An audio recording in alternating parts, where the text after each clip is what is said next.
Guys, Jill here. I wanted to show you a card I made using my Distress Oxide ink pads from Tim Holtz. I actually painted the main images using the ink pads, and it's really fun, really relaxing, a nice way to use the inks. So I took the inks and I squished them out onto my Art Impressions watercolor palette. I love using this for most of my inks, markers, everything that I use.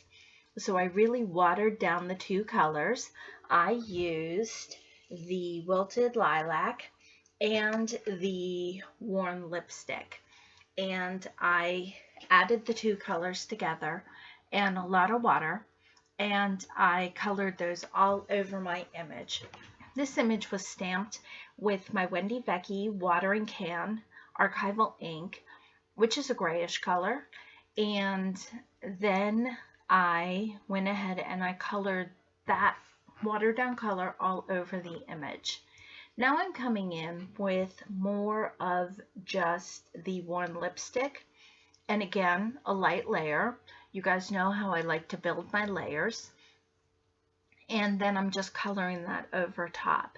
Now, with the water and these inks, I'm still getting that creaminess that these inks have and a little bit of that oxidation.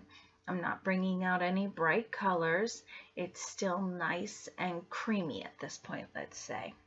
So adding in a little bit of the lilac, and I'll build that color some more, adding in some of that purple, deepening some of those shadows.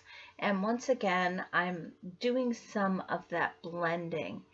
But what happens at this point is that color is actually leveling out, which doesn't really happen with the regular Distress inks, which was a nice surprise. And I really like that about these inks. Now, real quick, my background I did with the inks also. I used the Worn Lipstick, the Wilted Lilac, Cracked Pistachio, and Fossilized Amber. And along with that first one, all of the footage was lost, but I'll do another one. Okay, so now I'm coming back in with some of the watered down lilac. And I'm still getting a bit of that haziness to it. And I really, again, like that image while building the layers. And with my watercoloring, that's what it's all about, is building the layers. So I'm kind of gonna come in here and you're gonna see a little bit closer, and I'm sorry about my hand as it does get in the way occasionally. And I'm really using the point of my brush. And this is the Silver Brush Company Black Velvet line, and they hold a lot of water and they have a really strong, not strong, but a really, really good tip to them.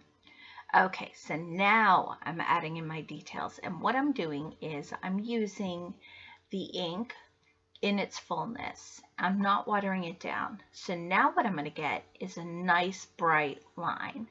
And so there's no oxidation. There's just almost the pigment part of these inks. And as you can see, it's really deep color, and you'll see it in the final picture that it stands out. And I'm going to get some really, almost like flicking with the Copics when you come in and you get fine lines. And you'll see it again with the picture at the end. You'll see how I get the deep shadows, and I love that because when all is said and done, I don't have a gray line at the end of this. I came in and I went over all of the colors. Again, I didn't show the footage of this because I did not want to bore you guys to death.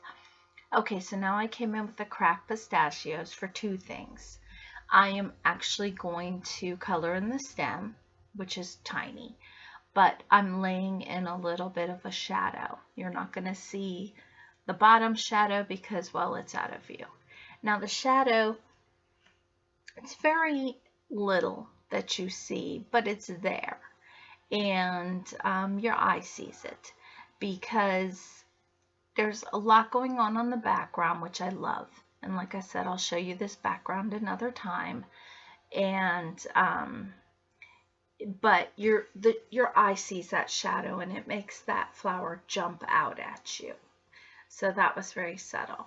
Okay, so here's the card. So I'd really appreciate it if you would like this video and check it out on my blog. And as always, thanks for stopping by and have a great day.